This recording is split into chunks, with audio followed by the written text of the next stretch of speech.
floor is yours, Professor. Thank you, Türkler. It's great to be here. Let me do another announcement. I'll be giving another talk tomorrow at NYU on gender aspects or gender transformation in Europe. So if you are interested, I'll be singing at NYU tomorrow. Now, what we'll be doing today, or the sort of a lecture that I will have, I don't like giving lectures that much in a lecture format, but there are still a number of key points that I would like to make. And please feel free to interrupt me at any time you would feel like asking a question. The main dynamics of the Turkish position in Europe, let's start with that. And then once we have the dynamics set and in the background more or less established, we can go into what is happening currently and what the future might hold. So I'm assuming that that you are not that familiar with Turkey, so there are certain things that I will say that might become repetitive to some of you who are familiar. Sorry about that. Turkey has always been, more or less in its modern republic times, wanted to be included into the European order as an equal partner of its own. So for that purpose, in the 1920s, when the new Turkish Republic was created, a series of grand sweeping changes, ranging from political rights for women to civic life to political life, were adopted, and Turkey made a very conscious choice of becoming part of the larger European order, for which it did not have, more or less a formal chance to become involved until the end of World War II, when the war ended in 1945. That was a golden opportunity for Turkey to be included into the European order, because there was a new common threat that the Europeans, the Turks and the Americans shared, the expansion of the Soviet Union and Soviet communism in 1945. And Turkey made a very clear choice of associating itself in its entirety, in its complete foreign policy, with the Europeans. So this is something that I always like to emphasize. Turkey became one of the founding members of Council of Europe in 1949, 3 months after the institution was established. Those of you who are not, let's say, familiar with the Council of Europe is the first outcome of the Unionists and the Federalist logic at the end of World War II for the creation of a new European order, where a group of Europeans pushed for a federal design in the United States of Europe, but that design did not necessarily take place because during negotiations for the Council of Europe, the more intergovernmentalist unionist logic won, and the end result was an institution that was created, Council of Europe, with its own European Convention of Human Rights, with its own European Convention, the Court for Human Rights, established for a very specific purpose, which was to uphold democracy, human rights, and rule of law in Europe. And Turkey in 1949 became, along with others, United Kingdom, France, Italy, Belgium, Luxembourg, Netherlands, but not Spain, not Portugal, one of the founding members. And again, if you think of the European flag, today's EU flag is this blue flag with 12 stars. Those 12 stars are the founding members of Council of Europe, one of which is Turkey, okay? Which is interesting, given the fact that Turkey is not a member of the European Union.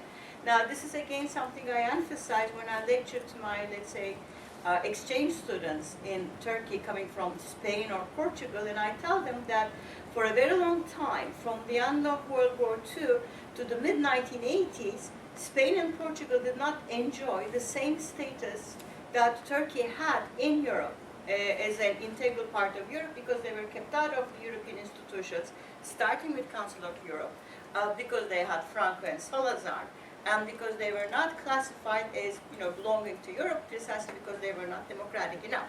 So this is an important point to make, especially considering the fact, or where we are currently today. If you look at what the situation that Turkey has with the European countries, there are question marks as to whether Turkey belongs to Europe. Its democratic consolidation is still highly problematic, and whether it belongs to Europe or not is constantly being debated both inside Turkey and within Europe. whereas this was not the case in 1949. Now, the Council of Europe membership was quickly followed with the OECD membership in 48-49 again, when the Organization for Economic Cooperation, today's OECD, was established. That was created for a very specific purpose, to plan and distribute the Marshall Plan that the Americans were pumping into the European continent to rebuild the European continent so that Soviet expansionism, or Soviet communism would not find fertile ground. Similarly, when the OECD was created, the Spanish and the Portuguese were kept out. I don't have any Spaniards or Portuguese in the classroom. No? Well, so they were kept out, but Turkey was, again, from the very beginning, an integral part. And that quickly that quickly was followed with the creation of NATO in 1949, and Turkey became a member of NATO in 1952. So 3 main institutions: the Council of Europe 49, OECD 48, NATO 1952, when these are the dates that Turkey joined, became the main pillars, let's say, of Turkey's inclusion into the larger European order for a very specific purpose. There was a significant convergence of material interests, I would say, between the Americans and the Turks, between the Europeans and the Turks, in the newly emerging order, some of which I'm sure you're familiar with. So when the Turkish government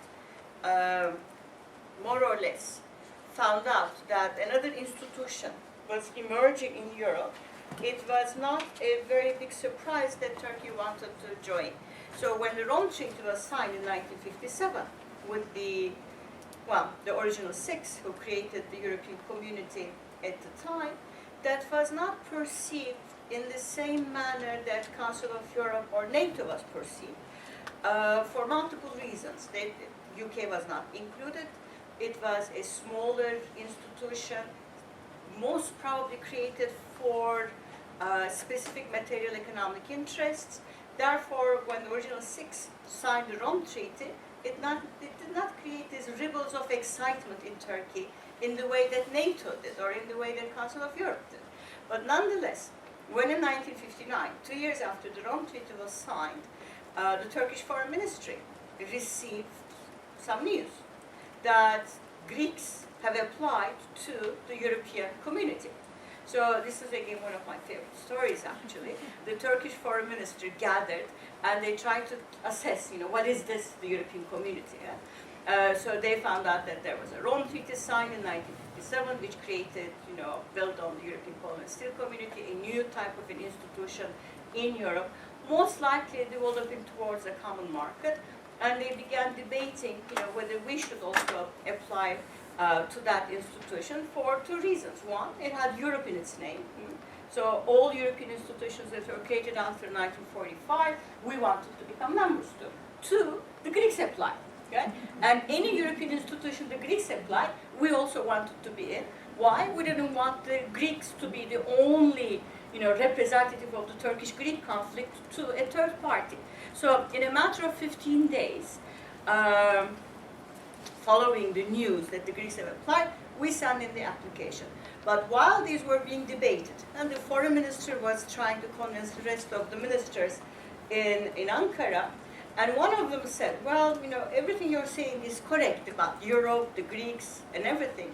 But, what do you think if we become members of the European community and all these jobless Italians would flock to Turkey looking for jobs? Okay? So that was a real fear because, which again, 60 years later, it's the different way around with the Italians thinking it's the jobless Turks who will be flocking to the European continent. So we applied together with following the Greek application. And let's actually make this a very short story. When the Greeks and the Turks applied to the European community, what do you think Brussels did? The original 6, who signed this nice treaty that nobody paid any attention to. The British was, completely off the table. Nobody took them that seriously. So imagine you are in 1959 and you're sitting in Brussels.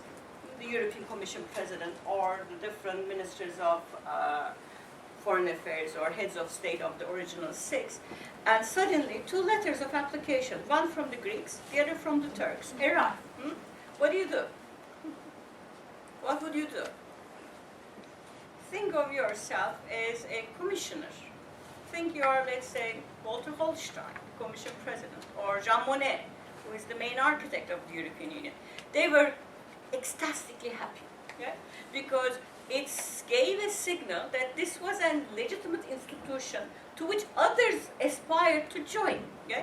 So they set the original six, and they looked at the Greek and the Turkish application. A couple of things. The Rome Treaty already tells us, or told them, that any European country that's a democracy and that has a market economy could apply to become a member of the European community.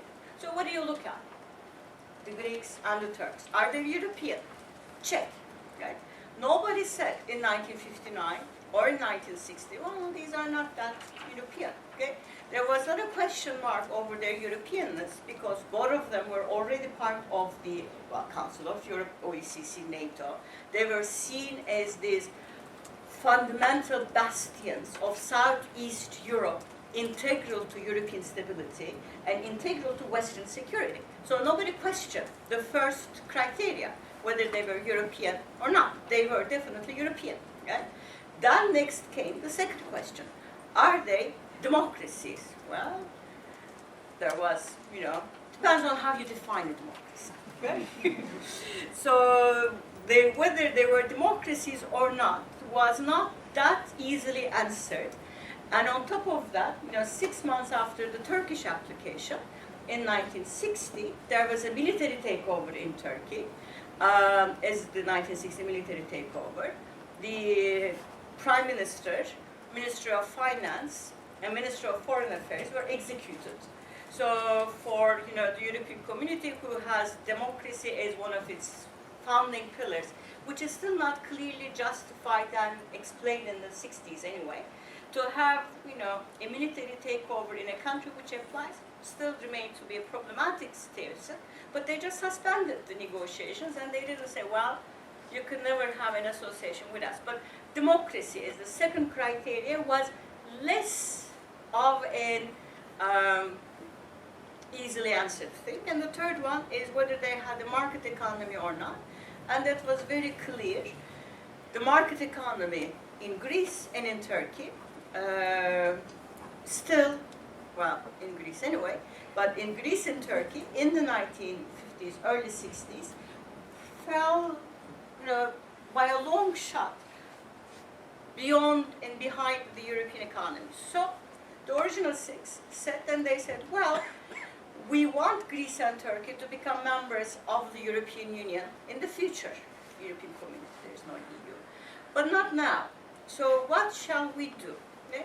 And interestingly, the European community leaders at the time found a formula called associate membership. It was for the first time used for the Greeks and the Turks. The associate formula that they developed was based on Article 237, which the European community, by the way, never, ever, ever repeated, which was a mistake, and I'll explain why it was a mistake. Because it was this, very young institution with very little experience yet. When the Greeks and the Turks applied, that was a welcome situation which endorsed their institutional credibility, to which they were very receptive to, and they adopted a formula to incorporate Greece and Turkey in such a way that these two countries would prepare themselves for a future eventual membership. So they signed these two treaties, Athens Treaty with Greece, Ankara Treaty with Turkey, 62-63, which gave them a specific relationship with the European community. But more importantly, especially for Turkey, now that Greece is a member since 1981, these two treaties gave Greece and Turkey a legal eligibility for membership. Okay? So Ankara Treaty, 1963, basically says when both parties, Turkey and the European community, are ready to fulfill the obligations arising from their memberships, Turkey will become a member of the European community. Okay? This is not actually a eventual promise of full membership, but it provides the legal eligibility for Turkish membership, which the European community never could get out of.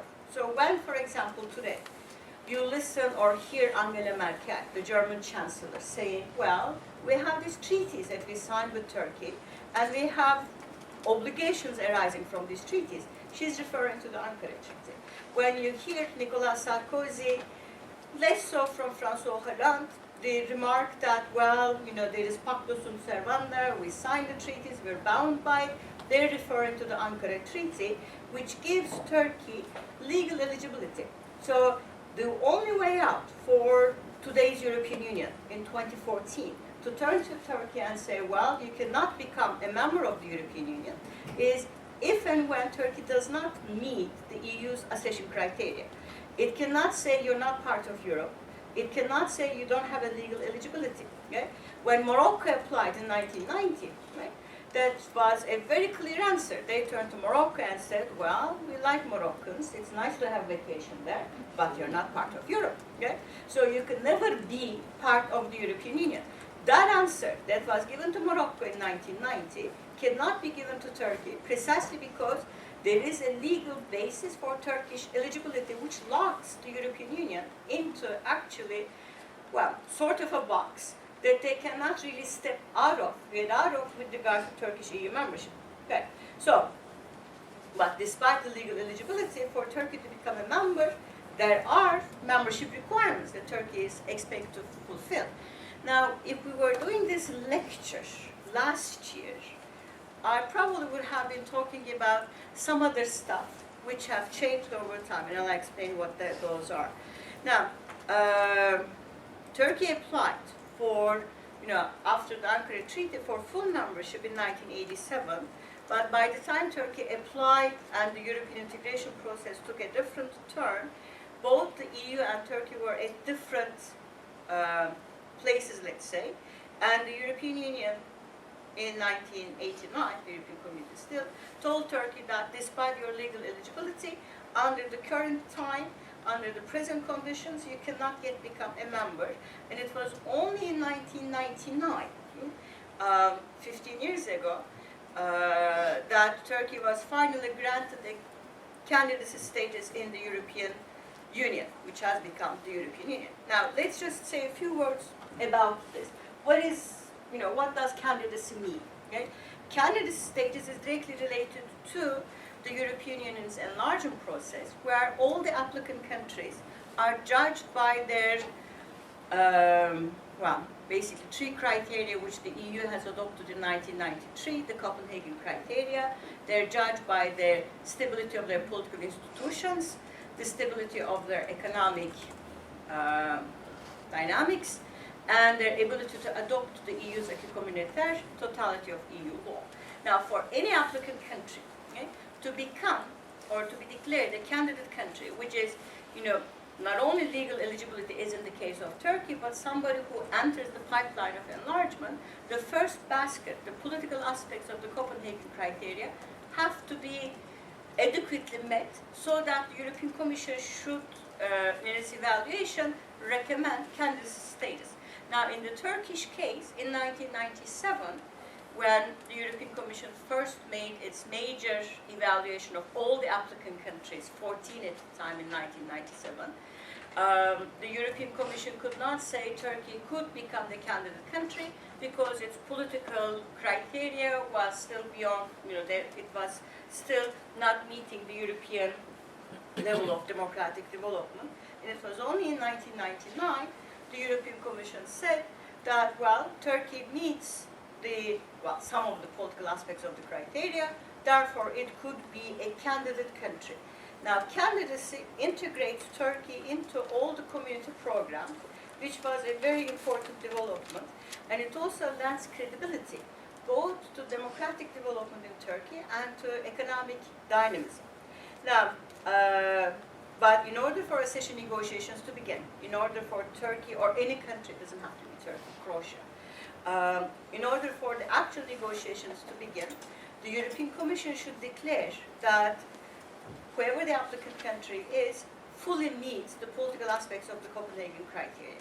So from 1999 to 2004, right, Turkey had to prove to the European Union that they have the same type of democratic constitution compared to the other, well, candidates that the European Union were negotiating with, Poland, Slovakia, Slovenia, what have you, but also in such a way that Turkey would meet all the political aspects of the Copenhagen criteria. So from 1999 to 2004, series of political reforms were adopted. Okay? Some of you might remember that in 2002, the current government, the Justice and Development Party, was elected to power in November. So after their coming to power from 2002 to 2005, 2006, they were also instrumental in major political changes. So when you look at the time period from 1999 to 2005, significant changes took place in Turkey. The civic code was changed. The penal code was changed. The constitutional amendments, series of constitutional packages were adopted that would change the 1982 constitution. We still haven't changed the constitution yet, but series of constitutional packages were adopted that met some of the concerns that the European Union was voicing. Okay? The European Commission was, for example, looking at the role of the military in Turkish politics and was saying, well, in developed democracies, the military should be not above the politics, but it should be tied to the Ministry of Defense and not be involved in politics. So the areas where the military had a critical political role had to be changed. Similarly, the European Commission looked at, let's say, gender equality in Turkey and said, well, your civic code, the Turkish penal code, lacks serious, it has serious problems with regard to gender equality. These have to change. The European Commission would look at the judicial system in Turkey and say, well, the judicial rules in Turkey don't fit the European criteria. You want to be a member of the European Union, you have to reform the judiciary. So from 1999 to 2004, 2005 included as well, significant changes were adopted so that in 2004 the European Commission said, well, Turkey sufficiently fulfills the political aspects of the Copenhagen criteria so that negotiations, actual negotiations could begin, and they were finally opened in 2005. Let me just say one word here for you to keep in mind. While Turkey was changing dramatically, politically, from 1999 to 2005, parallel to the changes in Turkey, the European Union was negotiating with other countries, okay, most of which are from Central Eastern Europe, Poland, Hungary, Slovakia, Slovenia, Estonia, Latvia, Lithuania, but also Cyprus and Malta. Okay? So when the European Commission finally recommended accession negotiations to commence with Turkey, one of these countries, well, all of them became members, but one of them, Cyprus specifically, became a member in 2004. And unexpectedly, to a certain extent, let's say, when Cyprus became a member in 2004, most of the bilateral problems between Greece and Turkey, and most of the problems that relate, of course, to Cyprus, became automatically, they transferred themselves into the supranational level. This is important. Why? Okay? I always mention this for a very important reason, and that's this. Up until the Cyprus factor, let's say, right? Cyprus became a serious factor in 2006, right?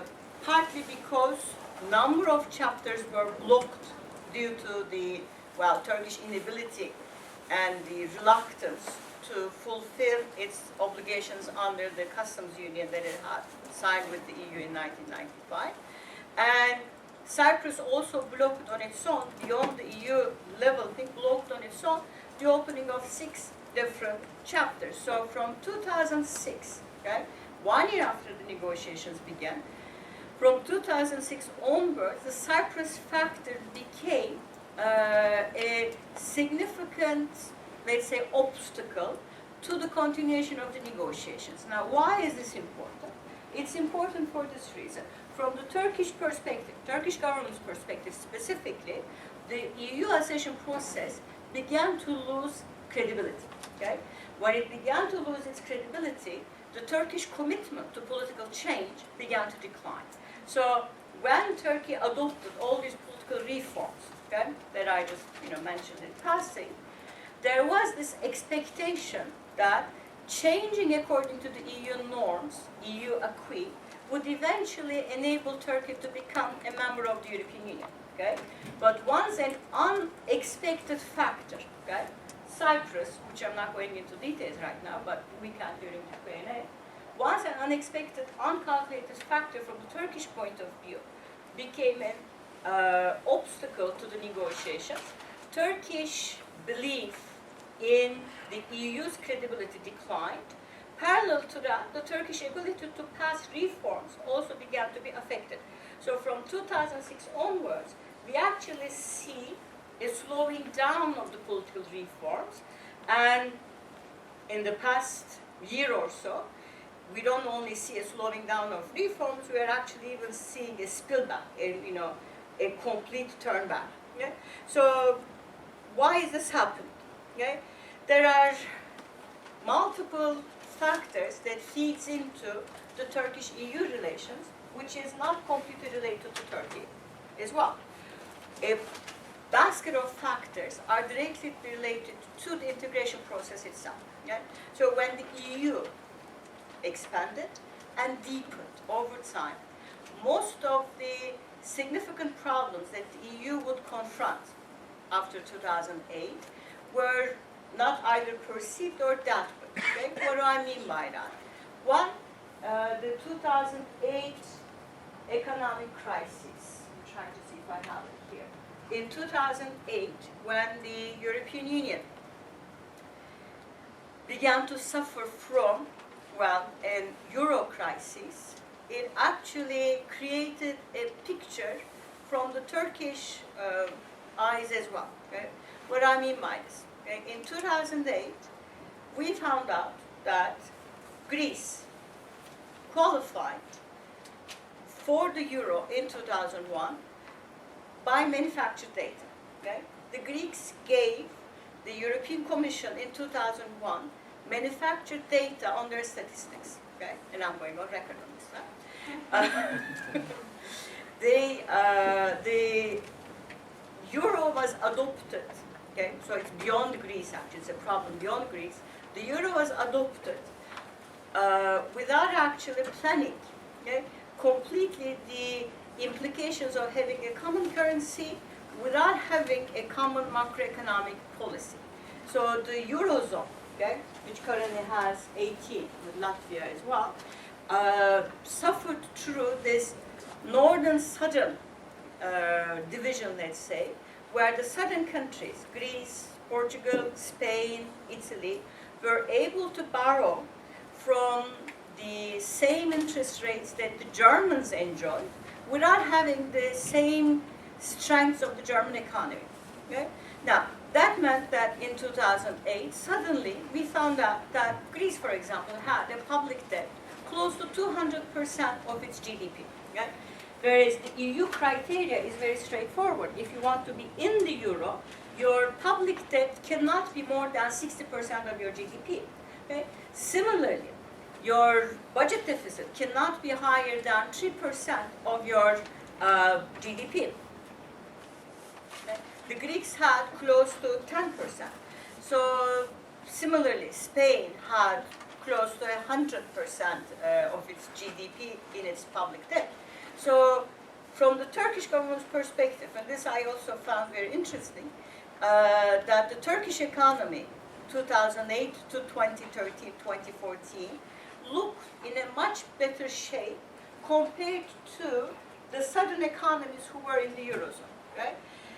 I would be saying different things last year, I said, because now we are seeing a different type of an economic crisis in Turkey, which was not expected actually. It just came as a surprise to all of us, right? So we'll see what it will take us. But the Greek, Spanish, and the Portuguese and the Italian problems are not similar to the ongoing Turkish economic problems currently. But from the Turkish perspective, what happened in 2008 is, similarly for other countries who were in the pipeline, like the Western Balkans, the European Union began to decrease in its attractiveness as an economic magnet. Why did the Turks want to become members of the European Union? Okay? They wanted to have a better life. Okay? They wanted to have a more competitive economy. They wanted to be integrated into the global economy. None of these, after 2008, were tied to the European Union. Okay? Because the EU itself was seen to be failing economically, the material economic benefits of EU membership no longer appealed tremendously. Now, you can now say that, well, what if the economics is not that good anymore? But the Turks would still want the European Union for its democratic values. Okay? This is now might not be an economic magnet, but it still is a political magnet. It's the most developed democracy, more or less, in the world. It has significant norms, protection of human rights that Turkey still lacks. So, even if there might be an economic price to be paid by being a member of the European Union, it might be worth the political benefits, okay, specifically on its democracy. Hold that thought, we'll come back to that, okay? Fine. So, the EU loses credibility as an economic magnet because of the crises. Internally, what is happening in the European Union is also interesting. The EU is losing its enlargement commitment as well. The stream, the desire to expand, the push for enlargement begins to suffer tremendously. Well, I would not necessarily say 2008, but 2004, 2005, after the Big Bang enlargement of 2004, we suddenly see within the European Union, especially at the public level, okay, the typical European, okay, Hans on the streets of Berlin, okay, who would be, there's a Hans in the audience, fine, who would be competing for jobs that, Polish people are now more willing to take, finds himself economically disadvantaged at, significant levels. At the same time, okay, multiple developments in the EU. The Constitutional Treaty, Müftüler-Baç specialty, the 2004 Constitutional Treaty, which the French and the Dutch rejected. The absence of a public sphere on questions that relate to European matters at all European countries. These all began to take away, let's say, the strength of the integration process, right? Or the relative evolution of the integration process, let's say. So I would say that when you look at the European Union, after 2004-2005, after the Big Bang of enlargement and the Constitutional Treaty, there is a specific public and elite divide that we began to feel, which in return affects next rounds of enlargement. The next rounds of enlargement is Turkey and the Western Balkan countries. But of these, next round of enlargement, Turkey needs a special mention. Okay? If you go to any European country today, with the exception of Finland, probably, maybe to a certain extent Sweden, neither at the governmental nor at the public level, UK is also changed, there seems to be a very strong support for Turkish accession. Okay?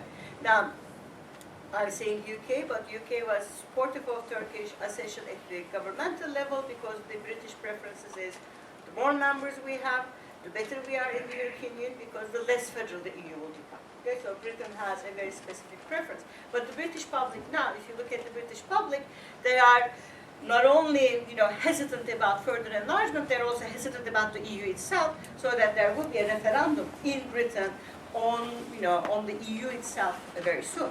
So the lack of enthusiasm, right, at the governmental level, at the public level, towards another enlargement, but more specifically towards Turkey, and the lessened magnetism of the European Union's economic ability began to also affect Turkish views on the EU. So if the EU is not that attractive, right, why would you pass the political reforms that the EU seems to ask from you? And if the possibility of EU accession is even further down the road, okay, it's not only the lessened credibility, but also the, the lessened attractiveness together, why would you, continue doing these changes? Okay? Especially two political leaders I would need to mention here.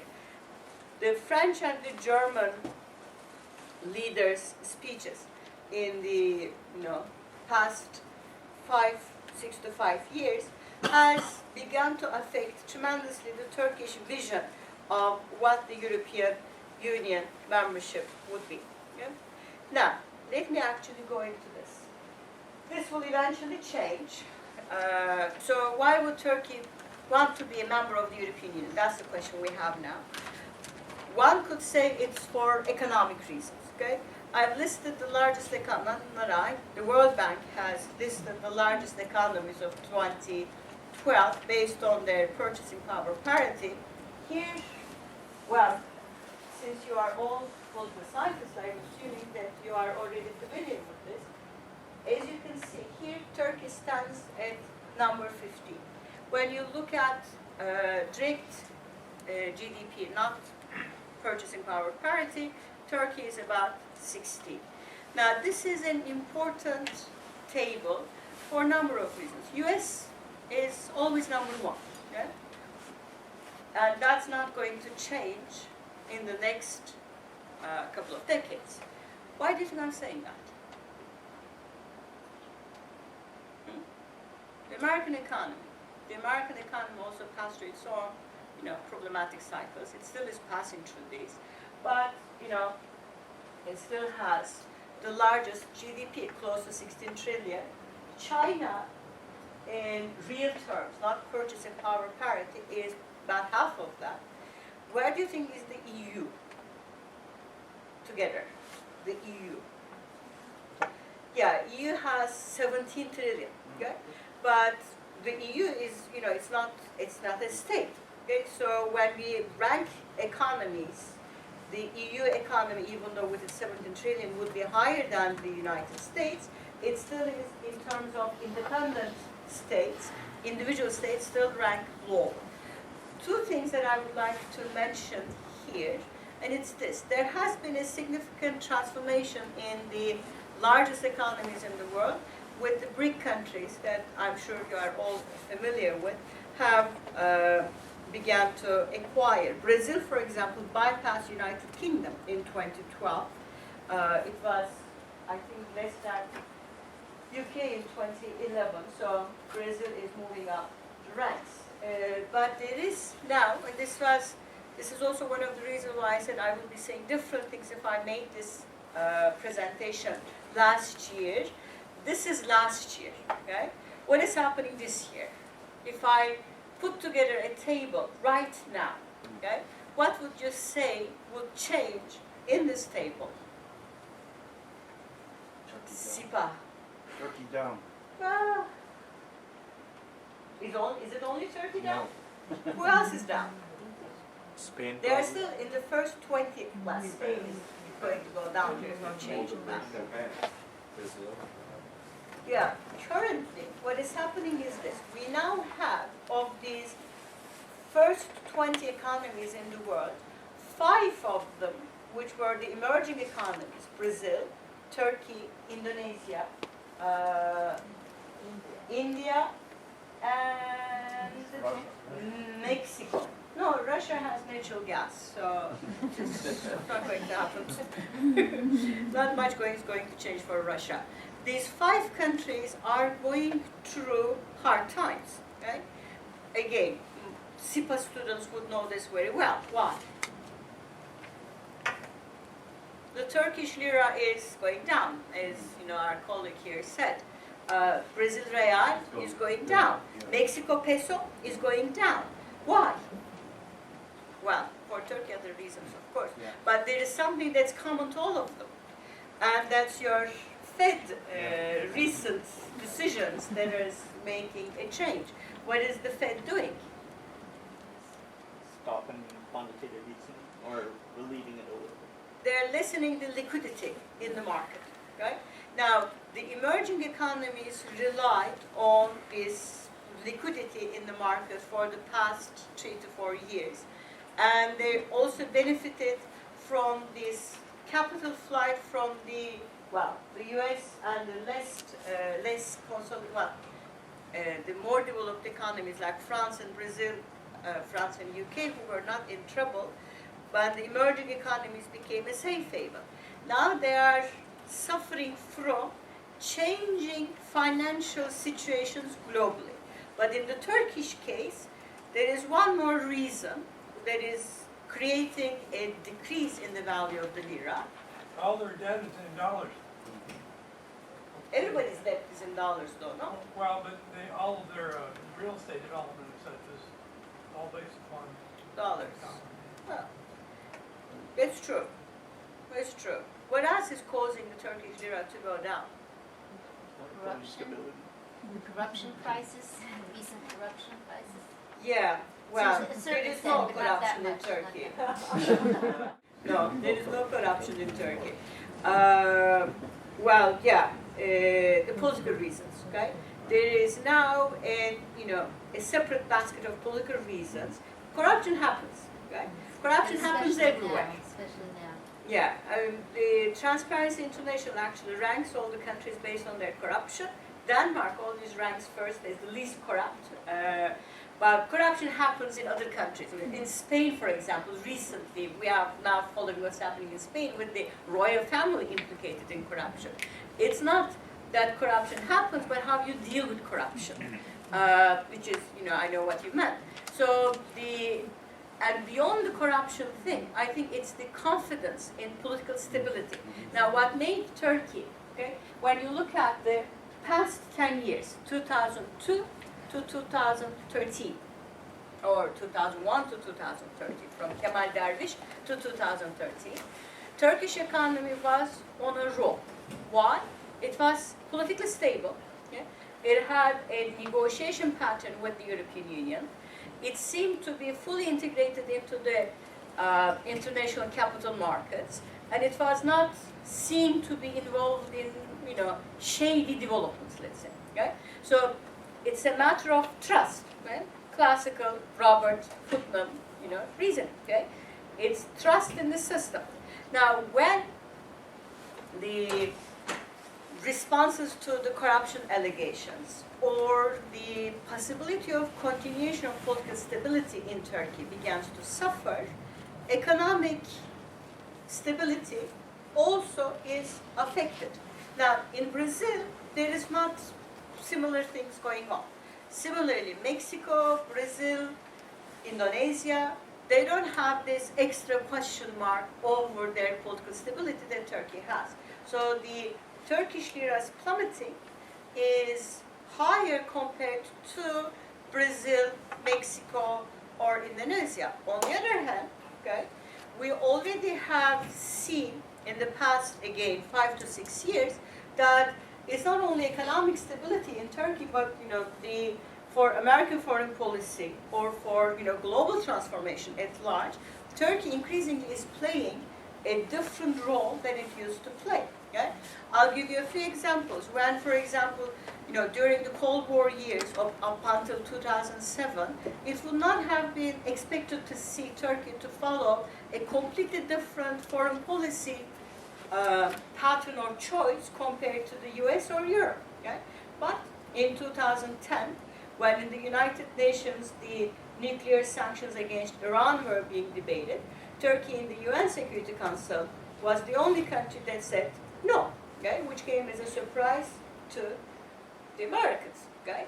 Or when Hamas was elected in 2006, when all the Western countries were condemning Hamas, Turkey automatically developed relations and recognized Hamas. Similarly, the last incidents happening in Syria, okay, what happened in Egypt over the summer, the transition from Mursi to Sisi, okay, all of these are different foreign policy choices that Turkey has compared to its European and American allies, which again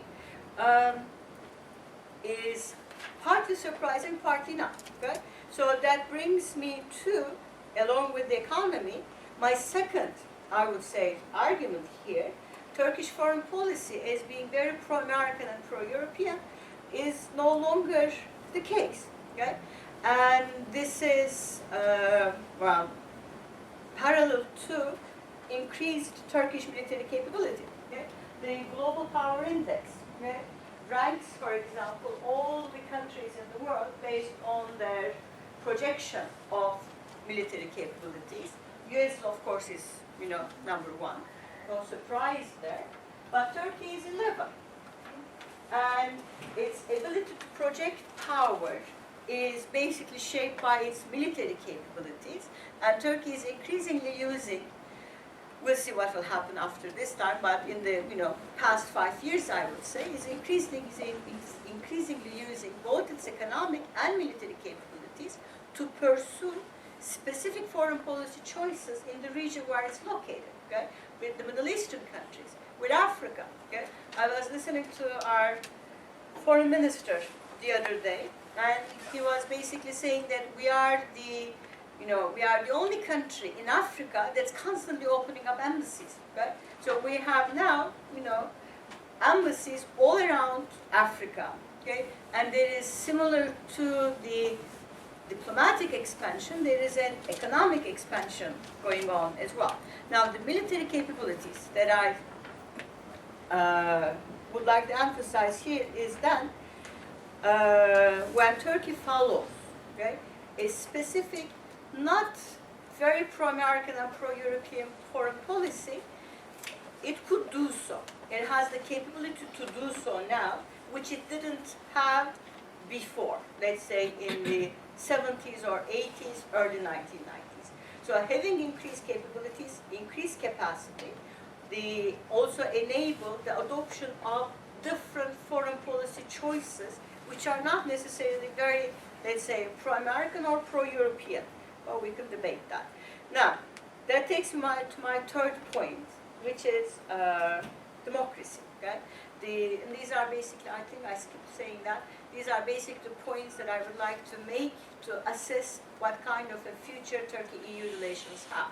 So the economic implications, economic capabilities, Turkish economy compared to European economy. Turkey is now the 6th largest economy in Europe. Despite the decline in the Turkish lira, it still is number 6. So with or without EU membership, its economic presence in Europe is important for EU.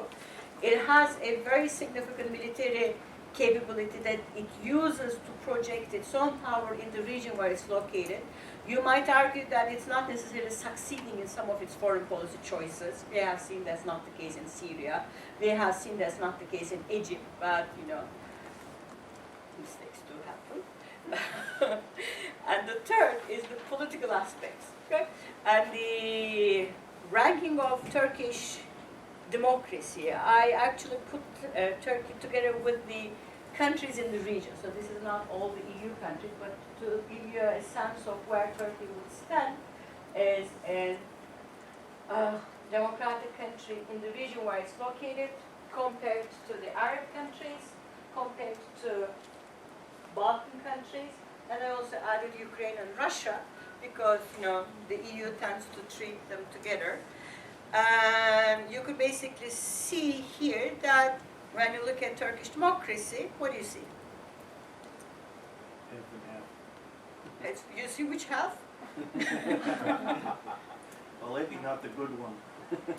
Yeah, civil liberties is probably worsening. This is 2013. I think we will see a worse, ranking in 2014.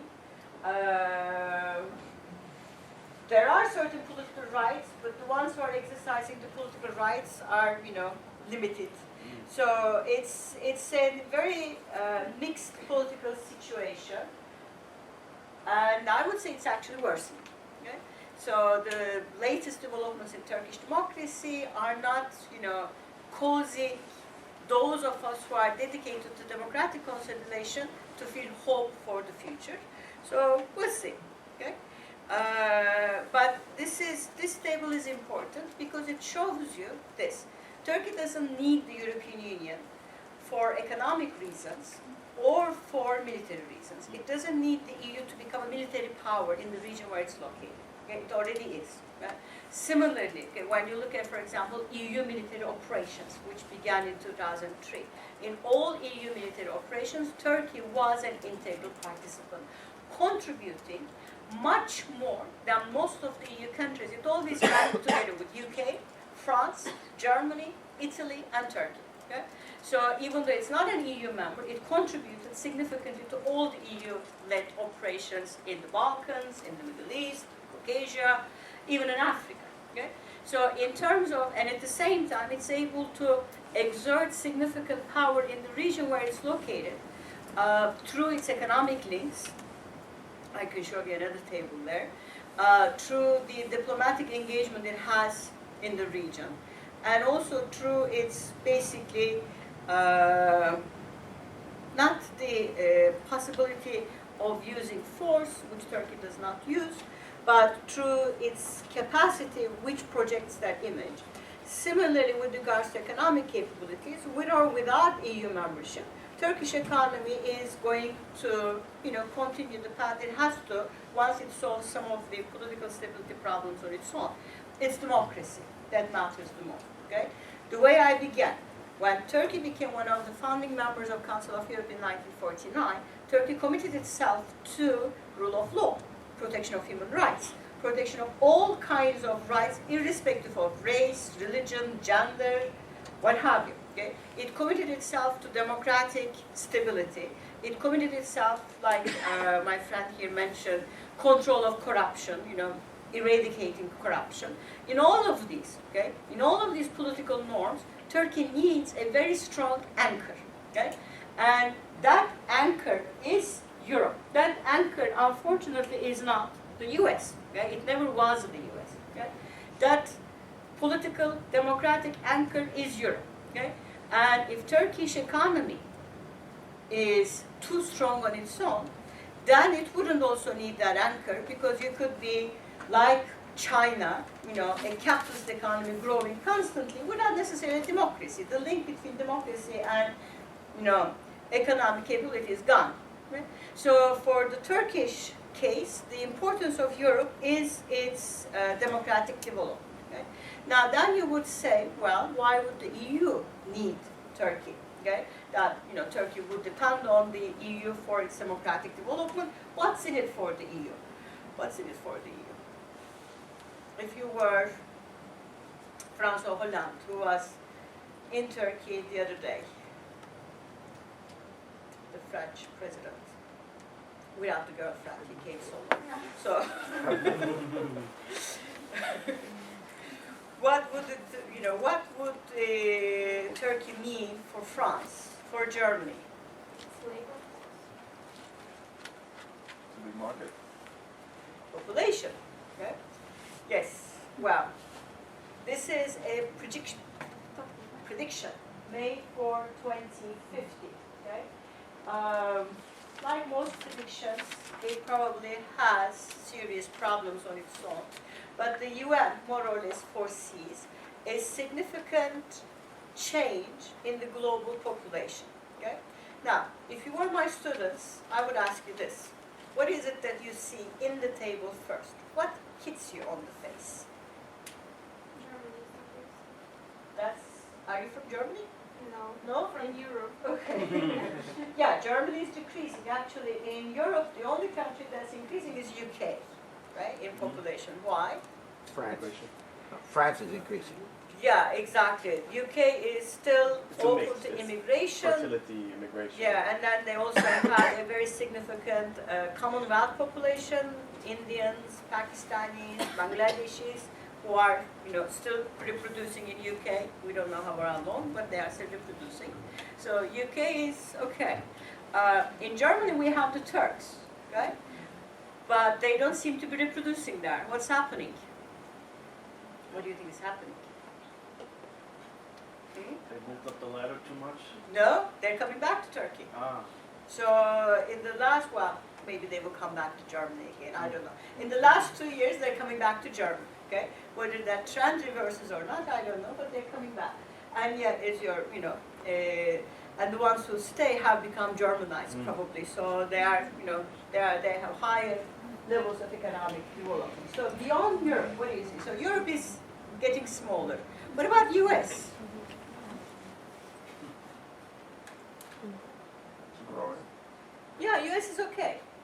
Why is US okay? Immigration. People Okay. want to come here. Yes, exactly. US is okay. Okay, and there are also a lot of people who live in the US who might not be American citizens, but who have their kids in the US as well. Right? So US is okay. The American population growth rate does not seem to decline. But if I make this presentation to an American audience, let's say to the Republican Party, okay, and ask them what might be a demographic change in the US, what do you think they will tell me? Is there a possibility of a significant change in the American population by 2050? Yes. Yes. What's going to happen? There will be a change with regards to Asian Americans and Hispanics. So there's going to be a change there, which is, fine. What else? What else would you see? Students looking at the table. I actually see something very interesting here. Yes? Italy is increasing population, but you've got a positive growth, and so there seems to be a contradiction there. More people are dying than giving birth now. And it should be a minus there, I'm sure. Yeah, it might be a calculation mistake. But Italy has a negative growth rate, so they're not. Well, what is significant? Well, I mean, the emerging markets are growing as Forget the emerging markets. Look at Africa. That's what I mean, Africa. Yeah, Africa. What's happening in Africa? Yeah. They're exploding. They're exploding. Yeah. Unbelievable numbers. Unbelievable numbers. I mean, we don't know if this is going to take place, but we know now Africa is becoming a major source of change, both economically and politically. Right? Now, Turkish Foreign Minister already woke up to this reality. Right? So they are investing tremendously in Africa, both with regards to the schools, with regards to diplomats, with regards to economic investments, but Africa is changing. So by the time you come at China, look at China. China is stagnant. China is not going to, that's the reason why they are changing their one-child policy, okay? So Chinese growth rate is stagnant. So what does it say about Turkey? Where are we? Turkey and European relationship, you were saying that with regards to population. If you are Hans from Berlin, okay, and you're looking at the future trends, okay, why would the Europeans need Turkey? Growing population. Yeah, it's labor You know, market productivity, Yeah. to have at least people living in certain towns, because, as this picture shows that in certain parts of Europe, there will be packets of deserted towns, okay? Now, do you think Turkey would be an answer? Eastern Europe, I don't have Eastern Europe here. Eastern Europe is also going down the drain. They have negative population growth rate, so Eastern Europe is not the answer. Balkans, the most populous Balkan country is 2 million anyway.